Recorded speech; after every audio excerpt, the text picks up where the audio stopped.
The audacity of cheaters never ceases to amaze me, but I genuinely thought I'd reached the peak of what someone could ask from a betrayed spouse until my husband sat me down 3 weeks ago and told me he'd gotten his mistress pregnant and he expected me to stay married to him and help raise the affair baby as part of our family. So I'm a 35-year-old woman and I've been married to my husband Mark for 8 years. We don't have kids together because we'd been trying for years with no success and had just started the process of looking into IVF when Mark dropped this bomb on me. I had no idea Mark was cheating. I genuinely thought we had a solid marriage, even though the infertility struggles had been stressful, and we'd been going to therapy to work through the emotions of potentially never having biological children together.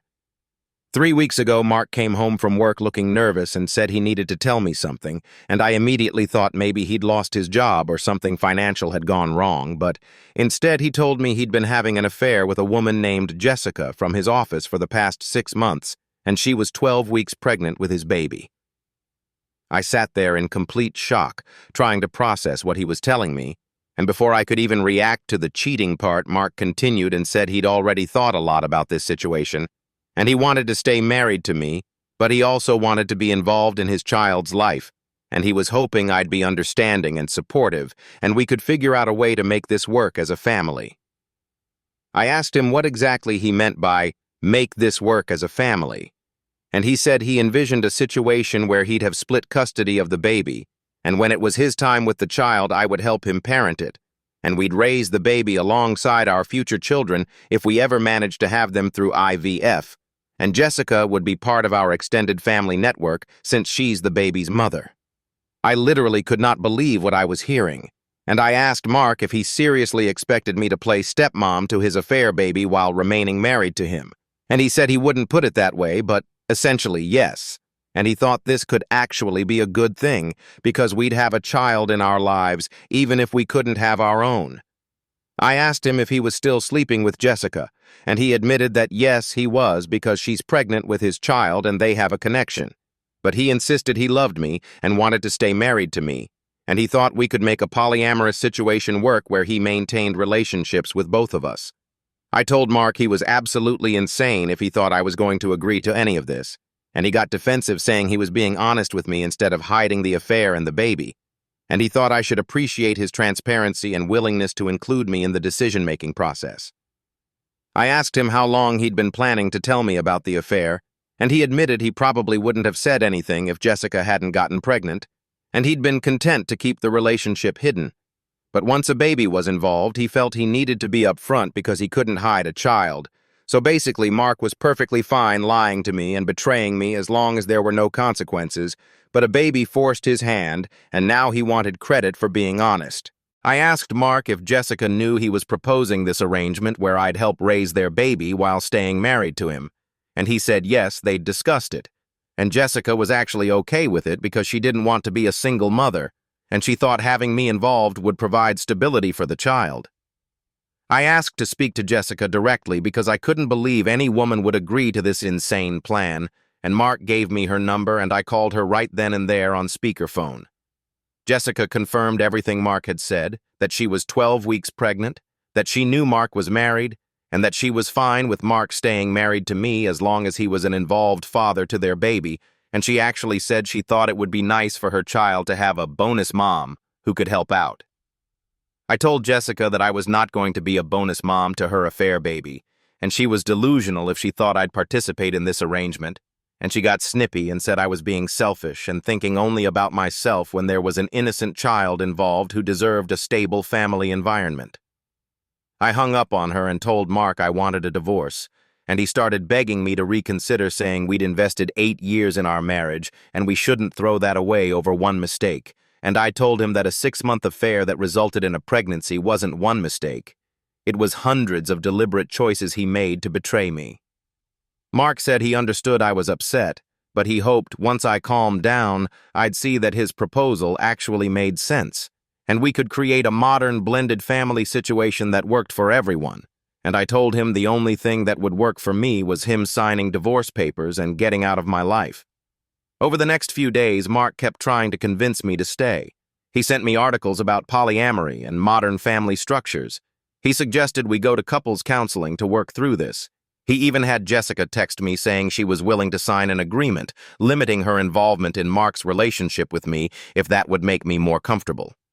I blocked Jessica's number and told Mark that I wasn't interested in any compromise or arrangement. I wanted a divorce and I wanted him out of our house, and he said he wasn't going to make it easy because he believed we could work through this if I'd just be open-minded. I consulted with a lawyer who told me I had a pretty straightforward case for divorce based on adultery. And because we don't have kids together and we kept our finances mostly separate, it shouldn't be too complicated, and I started the divorce process immediately. Mark was served with papers at work which apparently embarrassed him in front of Jessica and his coworkers, and he came home furious saying I was being vindictive and trying to humiliate him, and I told him he'd humiliated himself by cheating and getting his mistress pregnant. Jessica reached out to my friends and family on social media trying to explain her side of the story, and claiming I was being unreasonable and cruel by not accepting Mark's child.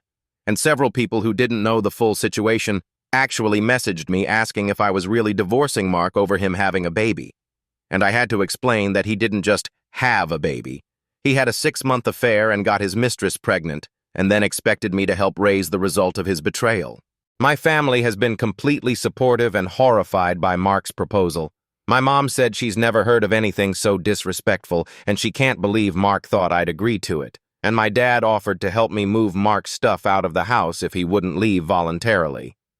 Mark's own parents called me to apologize for their son's behavior and said they don't blame me for divorcing him, and they're embarrassed that he put me in this position. The divorce is moving forward, and Mark has alternated between begging me to reconsider and getting angry that I won't work with him on his vision for our blended family. And he's told multiple people that I'm being unsupportive during a difficult time in his life, and I'm abandoning him when he needs me most. Jessica is now 16 weeks pregnant and posting constantly on social media about her pregnancy journey and tagging Mark in everything.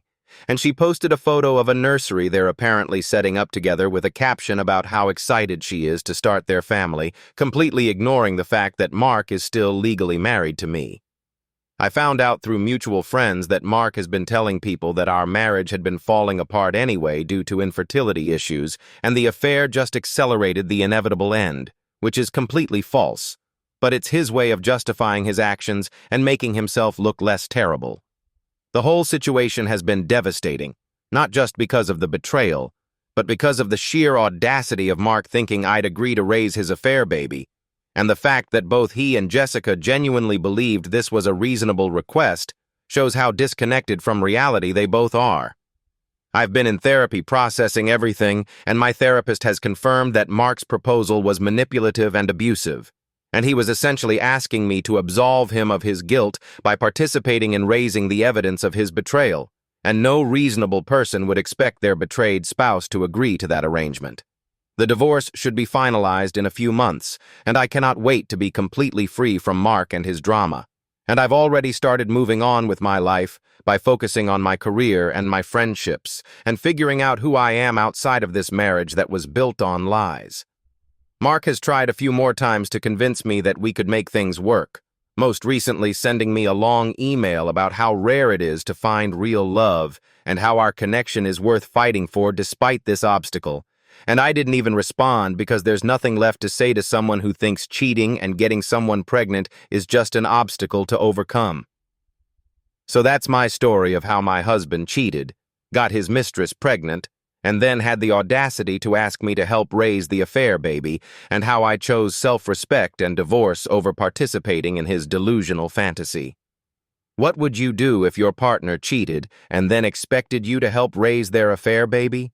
Let me know in the comments because I still can't believe this is my reality, and if this story shocked you as much as it shocked me, give it a like and subscribe for more unbelievable relationship stories. Thanks for watching.